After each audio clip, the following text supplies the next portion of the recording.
अस्सलाम वालेकुम। I am Satyan Ali, lecturer in higher education department. Mathematics के क्वेश्चन पेपर की सीरीज़ में आज हमारी दूसरी वीडियो है, जिसमें हम 3 पास पेपर्स के मैथमेटिक्स के क्वेश्चंस को डिस्कस करेंगे।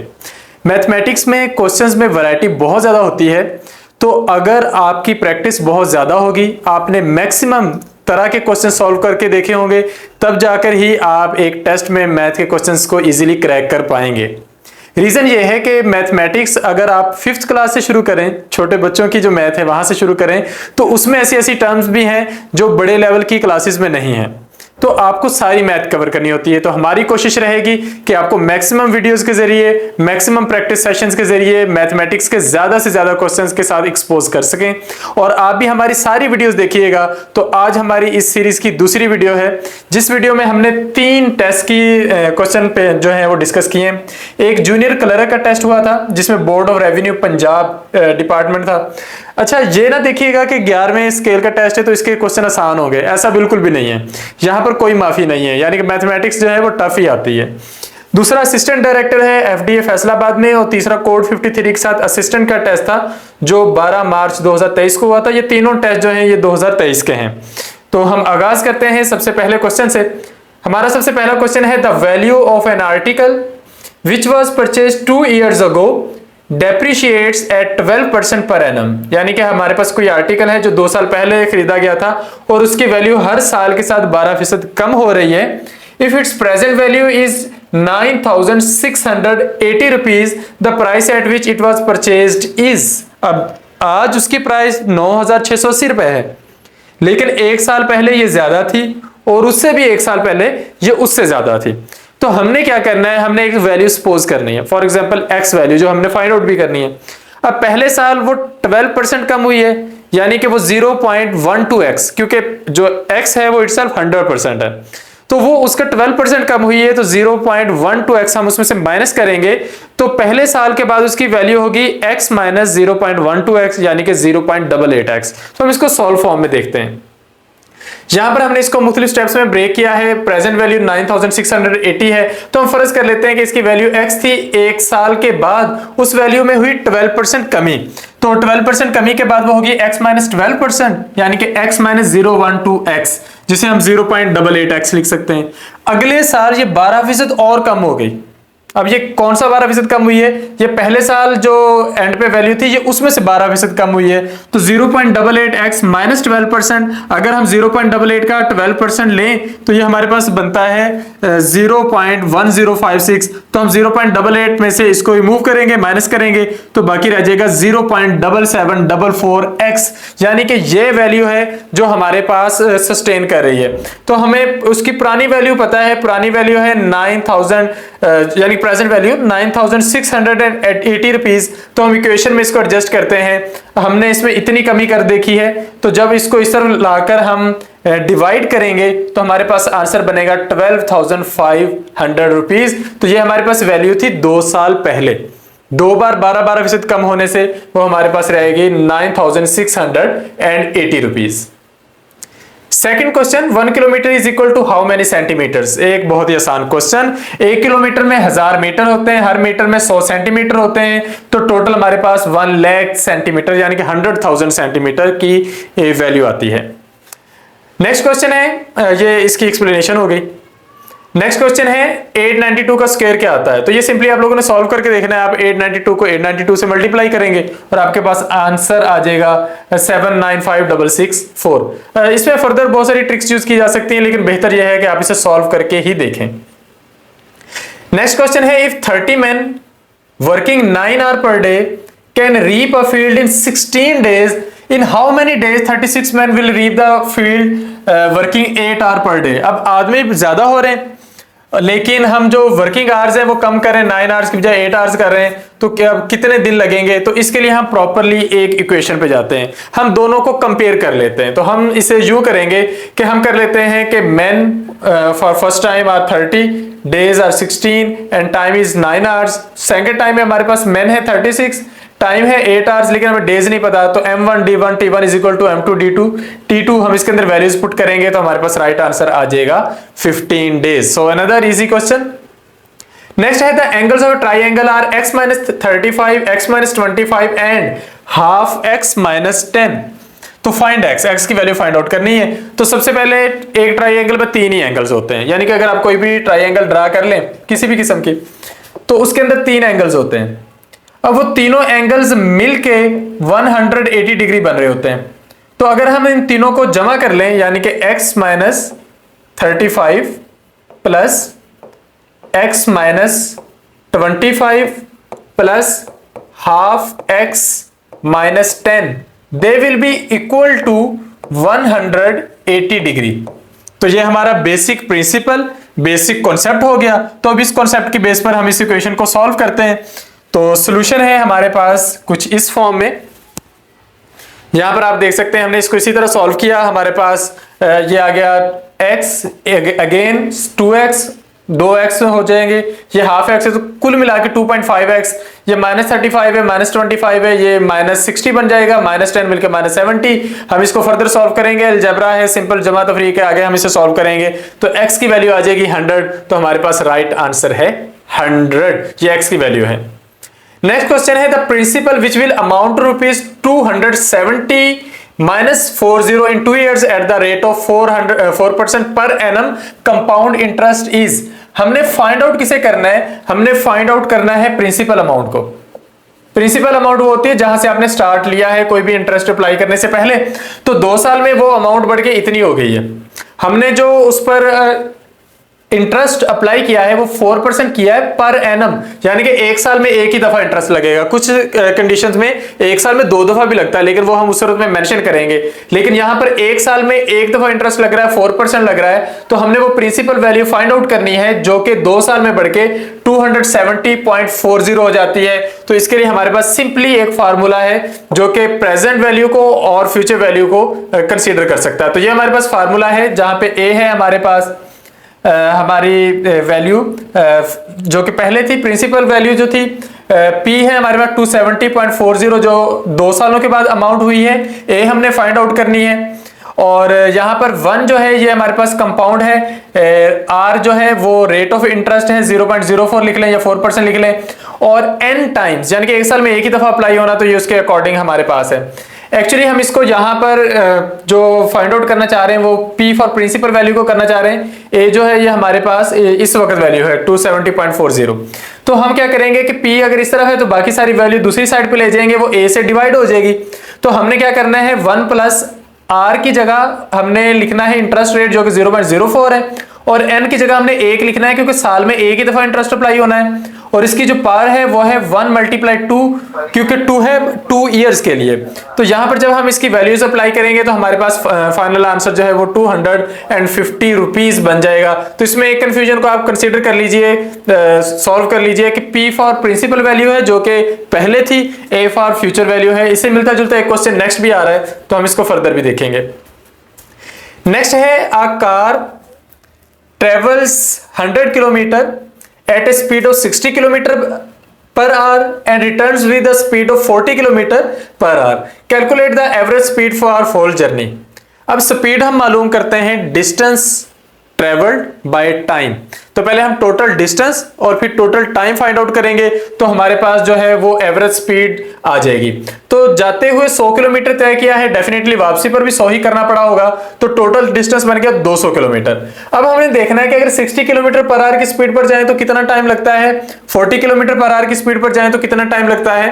तो अगर हम देखें ये 60 किलोमीटर पर आवर की स्पीड को, तो 100 किलोमीटर करने के लिए आपको 1.67 आवर्स लगते हैं, और अगर आप 40 किलोमीटर पर आवर की स्पीड से जाएं तो आपको 2.5 आवर्स लगते हैं। तो टोटल टाइम जो जाने और आने में लगा है वो 4.17 आवर्स है। तो आपको ये पता चल गया कि जो टोटल डिस्टेंस ट्रेवल्ड है वो 200 किलोमीटर है, और जो टोटल टाइम लगा है वो 4.17 किलोमीटर आवर्स लगा है। तो हमने क्या करना है, एवरेज स्पीड के लिए टोटल डिस्टेंस को टोटल टाइम से डिवाइड कर देना है। तो हमारे पास इसका आंसर आ जाएगा 48 किलोमीटर पर आवर। तो एक कॉमन सेंस क्वेश्चन है, बेसिक फिजिक्स का कह लें या बेसिक मैथमेटिक्स का कह लें। नेक्स्ट है if n is a natural number then n raise to power 2n minus 4 raise to power 2n is always divisible bye.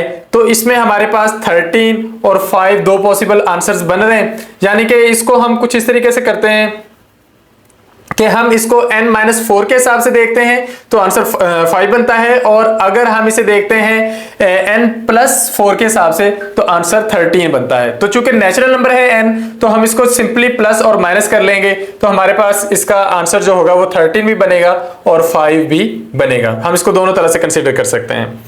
Next हमारे पास क्वेश्चन है, which is the example of a formula.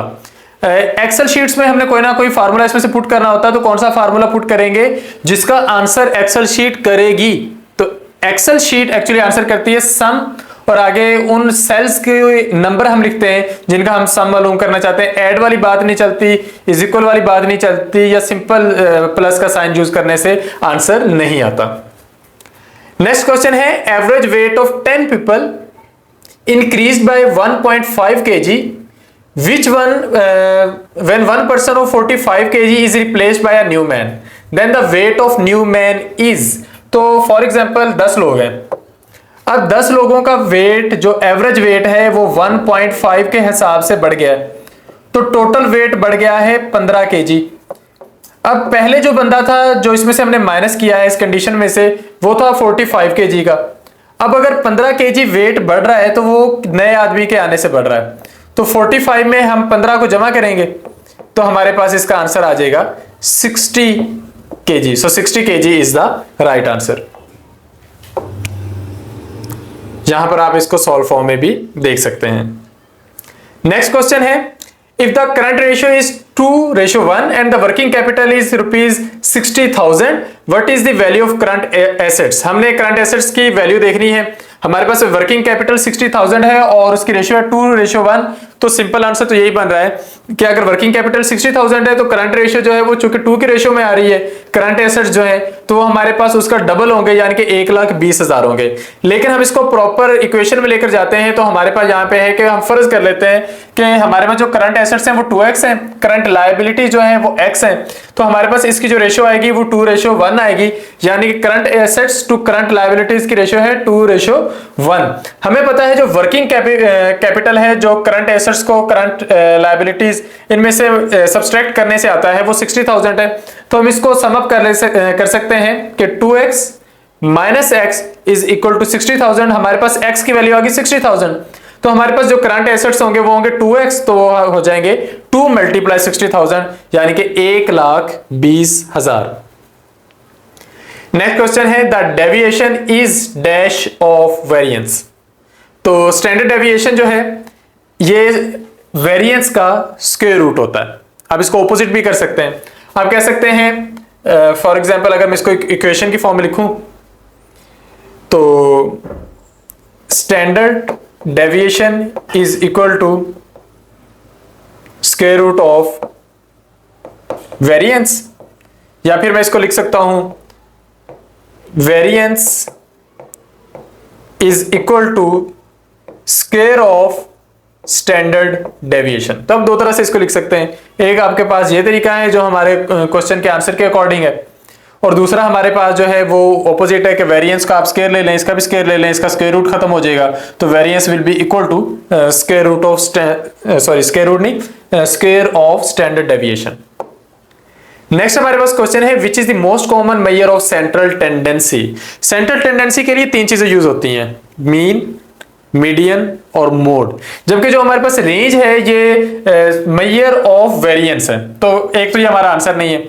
अब mean, median, mode में से सबसे ज्यादा use होने वाला जो टूल है वो कौन सा है सेंट्रल टेंडेंसी के लिए? तो मीन होता है एवरेज के लिए, आपके पास 10 वैल्यूज हैं, आप उसका एवरेज निकाल लें, आपको सेंट्रल टेंडेंसी पता चल जाएगी कि एवरेज क्या आ रहा है, और दैट इज बेस्ट।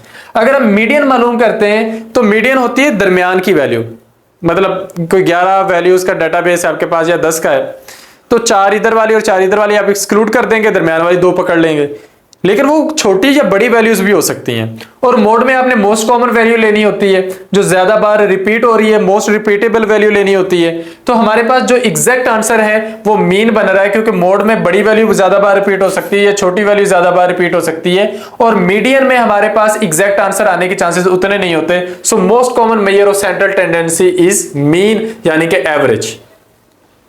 तो ये हमारे पास इसकी डेफिनेशन है सबकी। मीन क्या है? It is the average value of a data set. Median क्या है? The middle value of a data set.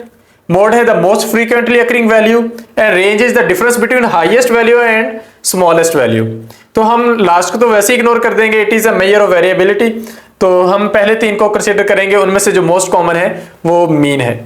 The sum of first 5 prime numbers is, तो प्राइम नंबर वो होता है जो अपने अलावा किसी से तकसीम ना हो। तो फर्स्ट 5 प्राइम नंबर है 2, 3, 4 तो हो जाता है 2 से डिवाइड, 5, 6 भी हो जाता है डिवाइड, 7 नहीं होता, 8 भी हो जाता है 2 से भी, 4 से भी, 9 3 से हो जाता है, 10 भी हो जाता है 2 से भी और 5 से, तो 11। हमने इन सबको जमा करना है, तो 2 + 3 5 + 5 10 + 7 17 + 11 28, so 28 is the right answer. The sum of first 5 prime numbers is, इसी इससे मिलता जुलता आपने क्वेश्चन किया था, the sum of first 5 composite numbers is, तो वो नंबर जो थे वो अपने अलावा दूसरों से भी डिविजिबल थे, तो ये एक फर्क आ जाता है। If principal is ₹1 lakh, rate of interest is 10%, तो कंपाउंड जो हम उसको कर रहे हैं वो हाफ ईयरली कर रहे हैं, मतलब हर 6 माह के बाद, तो साल में 2 दफा इंटरेस्ट अप्लाई होगा, तो हमने अमाउंट को 1 साल के बाद फाइंड आउट करना है। तो हमारे पास फार्मूला जो है वो वही अप्लाई हो जाएगा जो हमने पहले अप्लाई किया था, कि हमने जो वैल्यू फाइंड आउट करनी है फ्यूचर की, तो ये हमारी फ्यूचर वैल्यू है ए, तो इसको हमने प्रेजेंट वैल्यू के अकॉर्डिंग फाइंड आउट करना है, और इसमें हमने इंटरेस्ट जमा करना है, रेट ऑफ इंटरेस्ट, और हमने देखना है कि हम उसको कितनी बार अप्लाई करने जा रहे हैं, साल में 1 बार या साल में 2 बार, और उसकी पावर हम लेंगे हमारे पास जो n है और टाइम है, हम इसको टाइमली जो है वो इसकी वैल्यू लेंगे, और इसके अंदर हम इसके टाइम को भी अप्लाई करते हैं। तो सबसे पहले हम इस फार्मूले में देखते हैं, यहां पर जो मैंने टाइम को अप्लाई करने की बात की वो अभी देखते हैं। तो हमारे पास सबसे पहले है ए, अमाउंट आफ्टर 1 ईयर, पी जो हमारे पास प्रिंसिपल वैल्यू है, 1 + RN, 1 जो है उसमें रेट ऑफ 1 सिंपल वैल्यू है, RN जो है इसमें R रेट ऑफ इंटरेस्ट है, एंड नंबर ऑफ टाइम जो इंटरेस्ट अप्लाई करना है, और टी जो है हमारे पास कितने साल के लिए इंटरेस्ट अप्लाई करना है। तो जब आप सारी वैल्यूज पुट करेंगे तो आपके पास आंसर आ जाएगा 1,10,250 रुपए। यहां पर मैं आपको बता दूं कि आपके पास ये क्वेश्चन 2 तरह से आता है, या तो आपसे कहा जाता है कि प्रेजेंटली अमाउंट इतनी है, प्रिंसिपल अमाउंट फाइंड आउट करें, तो तब आपने पी को फाइंड आउट करना होता है, या आपसे कहा जाता है कि प्रिंसिपल अमाउंट ये है, आप जो 1 या 2 साल के बाद अमाउंट है उसको फाइंड आउट करें, फ्यूचर वैल्यू को फाइंड आउट करें। तो आपने इस फार्मूले को याद कर लेना है, जब आप इस फार्मूले को याद कर लेते हैं तो आपका ये क्वेश्चन सॉल्व हो जाता है। लेकिन इसमें एक और बात भी है, अगर चीजें बढ़ने की बात हो रही है तो कम होने की भी हो सकती है, यानी कि ये कह सकते हैं कि वैल्यू कम हो रही है, तो फिर इस प्लस के साइन की जगह आपने माइनस का साइन लगा देना है, तो वो आपको उस तरीके से सॉल्व हो जाएगा। नेक्स्ट क्वेश्चन है the sum of deviations taken from mean is. अच्छा, आप क्या करते हैं कि आपके पास बहुत सारी वैल्यूज हैं, आप सबका मीन निकालते हैं, आप सबकी डेविएशंस फाइंड आउट करते हैं उसके मीन से, तो उनका आंसर क्या होना चाहिए। देखिए, मीन वो वैल्यू जो कि पहले ही एवरेज है, अगर आप सबकी डेविएशन निकाल भी लेंगे तो वो एवरेज में जाके 0 हो जाएगी। अब हम इसको समझते हैं किसी एक एग्जांपल के साथ। तो ये एक एग्जांपल हमने लिए है कि फॉर एग्जांपल आपके पास 5 नंबर है 2 4 6 8 10, आप इसका मीन निकाल लेते हो, वो आपके पास आ जाता है 6। अब आपने क्या करना है, डेविएशन फाइंड आउट करना है सारी वैल्यूज के लिए। तो 2 के लिए डेविएशन है -4, यानी कि 2 माइनस मीन, फिर 4 के लिए -2, 6 के लिए 0, 8 के लिए 2, 10 के लिए 4। आपने सारी डेविएशंस को जमा कर लेना है, तो जो सम होगा सारे डेविएशंस का that will be equal to 0, क्योंकि आप उसको कंपेयर करके चले हो मीन के साथ, तो वो कभी भी मीन से ज्यादा या कम नहीं होगा, क्योंकि आपने सबका वो उसका टोटल ले लिया सारी की सारी डेविएशंस का। So sum of deviations of all values is equal to 0।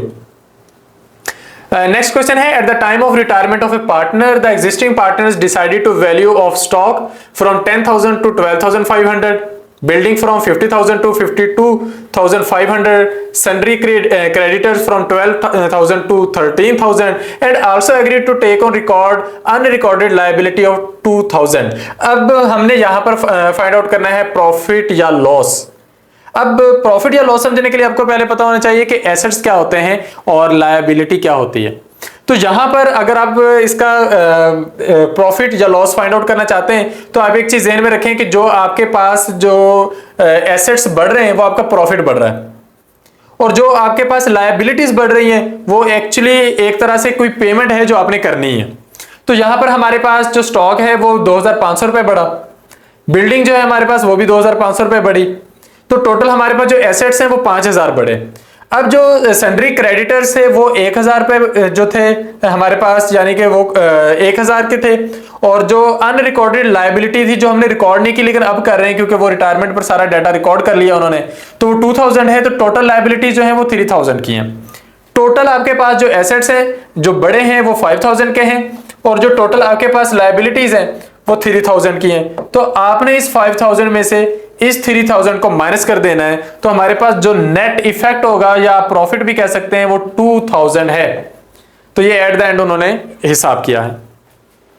Next question है हमारे पास, which term is wrong in the series 140, 340, 540, 730, 940, 1140। तो देखकर ही पता चल रहा है कि हमारे पास यहां पर जो डिफरेंट सी टर्म है वो 730 है, क्योंकि 140 में 200 जमा किया, 340 फिर 200 जमा किया, 540 फिर 200 जमा किया, तो 740 होना चाहिए था, फिर आगे 940 है, 1140 है, तो 730 जो है वो हमारे पास यहाँ पे आप कह सकते हैं कि इम्प्रॉपर है या रॉन्ग है।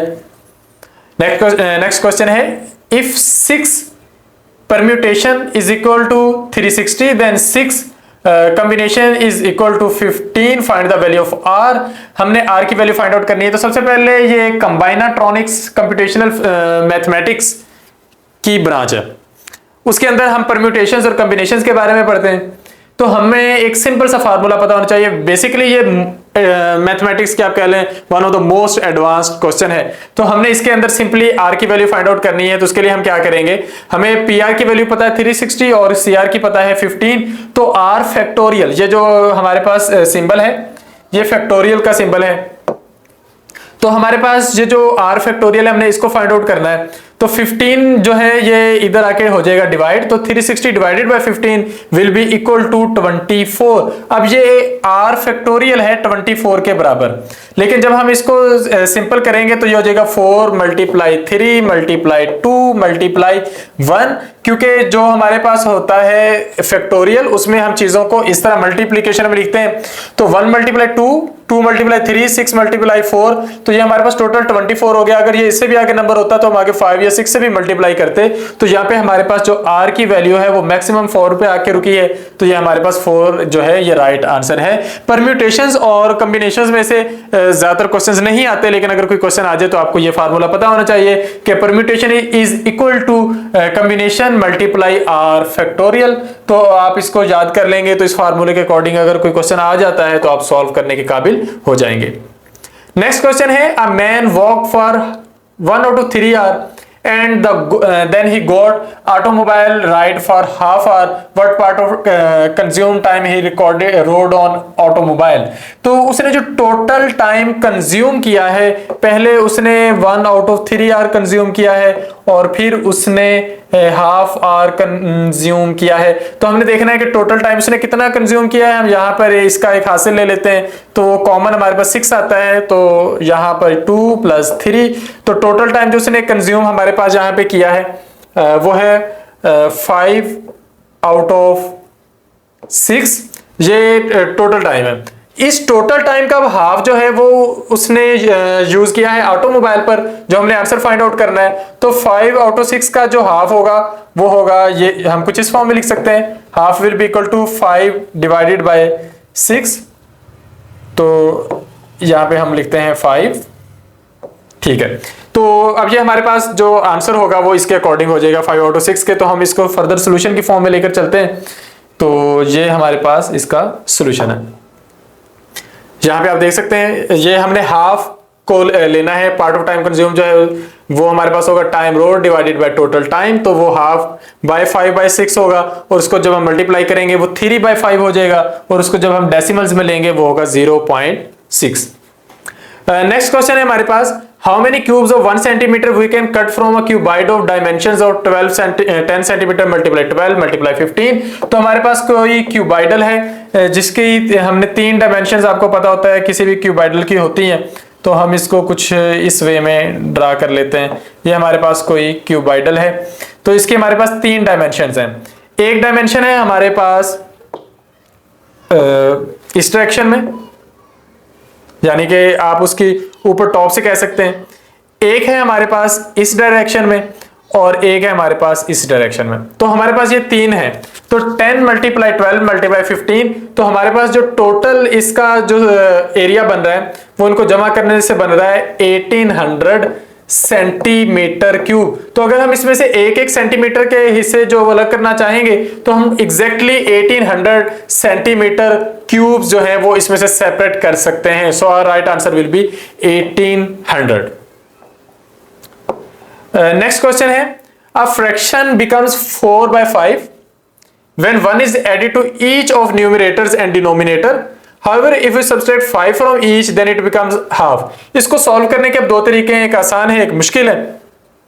आसान तरीका यह है कि आप इसमें इन सारी वैल्यूज के अंदर ये वाली चीजें अप्लाई करके देख लें, यानी कि आप 5/8 में 1 ऐड करके देख लें ऊपर नीचे। आप देखें कि आपके पास ये किसी भी सूरज ये आ रहा है तो ये आपके पास आ जाएगा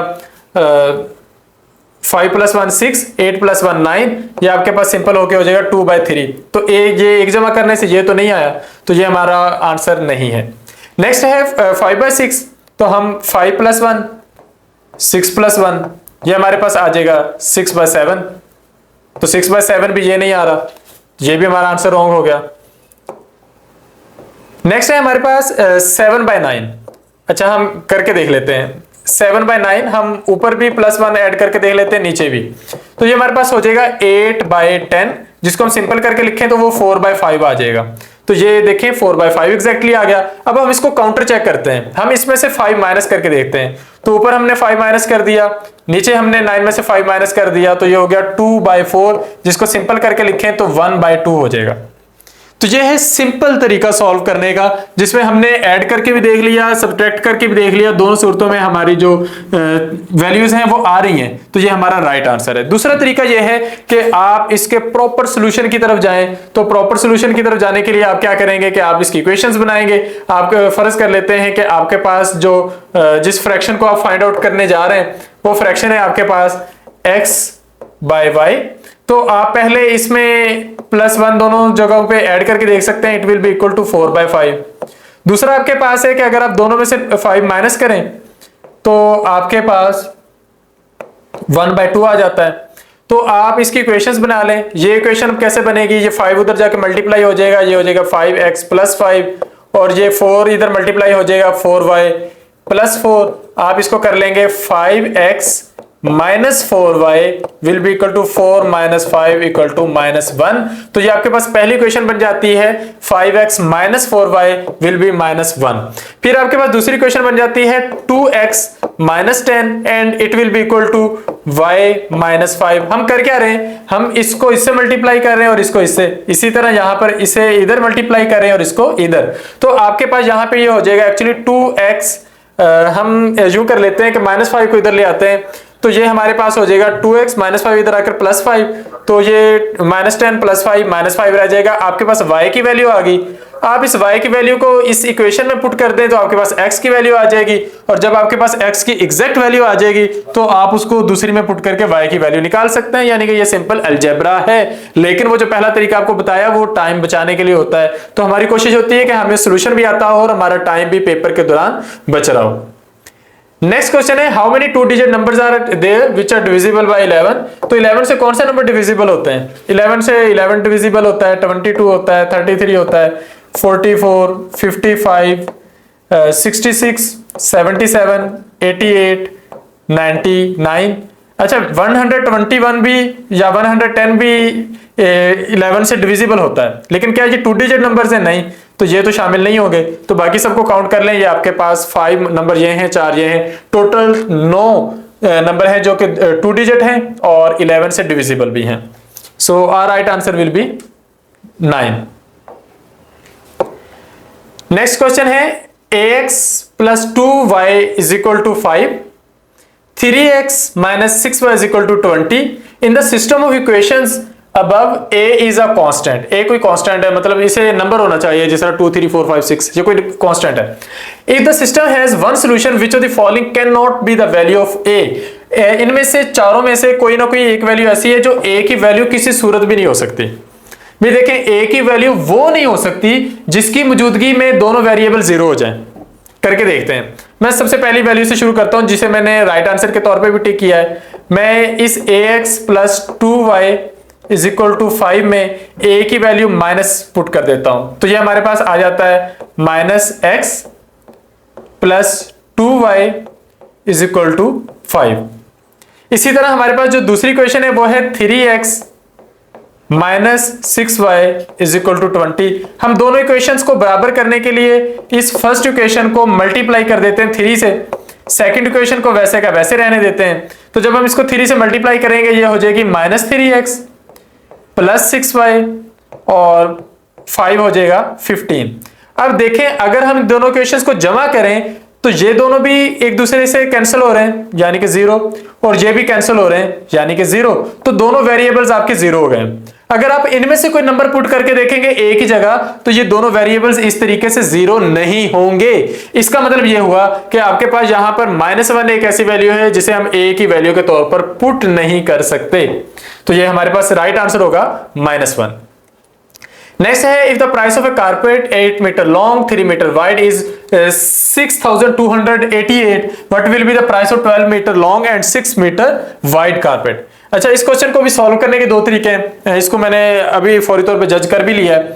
अगर आप यहां पर देखें तो आपके पास जो पहला कारपेट है ना वो है 8/3 का, दूसरा है 12/6 का, यानी कि पहले का जो एरिया है वो 24 मीटर स्क्वायर है, दूसरे का है 72 मीटर स्क्वायर। तो मुझे तो देखते ही पता चल गया है कि ये इससे 3 गुना बड़ा कारपेट है, तो इसकी प्राइस भी 3 गुना ज्यादा होगी। तो मैं इसको 3 से मल्टीप्लाई ही करके देख लेता हूं, तो हमारे पास आंसर आ जाएगा 4 फिर 6 फिर 8 और फिर 18। तो हम देखते हैं क्या ये आंसर यहां पे मौजूद है। जी हाँ, ये बिल्कुल यहां पर मौजूद है। दूसरा तरीकेकार ये है कि आप कह लें कि 24 मीटर स्क्वायर का जो कारपेट है उसकी प्राइस है 6200 मीटर, यानी कि 24 मीटर स्क्वायर का इसकी प्राइस है 6288 रुपए। अब मैं 1 मीटर स्क्वायर के लिए वैल्यू फाइंड आउट कर लेता हूं, तो मैं 6288 को डिवाइड कर लेता हूं 24 से, और मैंने फाइंड आउट करना है 72 मीटर स्क्वायर के लिए, तो मैं 6288 जो कि 24 से डिवाइड हो रहा है मैं उसको मल्टीप्लाई कर देता हूं 72 से, तो हमारे पास राइट आंसर आ जाएगा 18,864। लेकिन मैंने जैसे आपको बताया कि पेपर में हम थोड़ा टाइम बचाने की तरफ भी जाते हैं, तो जहां पे कॉमन सेंस साथ दे रही हो उसका जरूर इस्तेमाल करें। तो क्वेश्चन की स्टेटमेंट पढ़ के पता चल रहा है कि जब एरिया 3 गुना बढ़ गया तो रेट भी आपको 3 गुना ज्यादा ही अदा करना पड़ेगा। तो ये हमारा यहां पर लास्ट क्वेश्चन था। इसी के साथ हमने 3 पेपर्स के जो मैथमेटिक्स वाला पोर्शन था वो हमने सॉल्व कर लिया है। इसी तरह इंशाल्लाह हमारी सारी की सारी वीडियोस जो हैं वो अपलोड होती रहेंगी। एमके प्रिपरेशन के प्लेटफॉर्म से 1 पेपर के जितने भी टेस्ट होते हैं उनकी भरपूर तैयारी करवाई जाती है। जिस तरह मैंने आपके साथ मैथमेटिक्स वाला पोर्शन डिस्कस किया, तो 10 सब्जेक्ट हैं, 10 के 10 पढ़ाए जाते हैं और उनकी तैयारी की जाती है। सारे सब्जेक्ट्स के लिए स्पेशल टीचर्स हैं, हर एक की अपने अपने फील्ड में स्पेशलाइजेशन है, वो उसमें एक्सपर्ट है, उसका इंटरेस्ट भी है। तो इस वे में हमारे सेशंस चलते हैं। तो जब भी 1 पेपर की सीटें आए, ये वीडियो आप जब भी देखें तो आप समझ जाएं कि ये वीडियो आपसे रेलेवेंट है। ये माजी की नहीं, ये मुस्तकबिल की नहीं, बल्कि ये प्रेजेंट की वीडियो है। जब भी सीटें आएंगी ये वीडियो आपके साथ रिलेट करेगी, मेरा ये पैगाम आपके साथ रिलेट करेगा कि हम आप लोगों के लिए यहां पर मौजूद हैं 1 पेपर की आपको तैयारी करवाने के लिए। चाहे वो कितने भी मुश्किल या इजी क्वेश्चंस हों या मोस्ट रिपीटेबल या नए क्वेश्चंस हों, हम सबकी तैयारी आपको अच्छे तरीके से करवाएंगे। और जहां तक ताल्लुक है राब्ते का, तो राब्ते के लिए आप हमारे साथ इन नंबर्स पर राब्ता कर सकते हैं 0342447091 एंड 0333260545, और साथ में अपना नंबर भी लिख देता हूं 0304745357। हमारा एमके प्रिपरेशन के प्लेटफॉर्म से यूट्यूब पर चैनल भी है, फेसबुक पर पेज भी है, टिकटॉक पर भी है और इंस्टा, यानी कि हम हर जगह मौजूद हैं। अब हमें फॉलो कीजिए ताकि आपको सारी अपडेट्स का पता चलता रहे। आपने जो 16 इयर्स ऑफ एजुकेशन हासिल की है वो बेसिकली किसी अच्छी जॉब के लिए की है, तो अगर आप वो जॉब वाकई ही अवेल करना चाहते हैं तो आप अपडेट रहने के लिए हमसे राब्ते में रहिए, हमारे नंबर्स पर राब्ता करें ताकि हम आपको अपने जनरल ग्रुप्स में ऐड कर दें और आप तक तमाम अपडेट्स पहुंचती रहें और आप तमाम चांसेस अवेल करने के काबिल हो जाएं। तो अल्लाह ताला आपका हामी नासिर हो। Thank you. Allah Hafiz.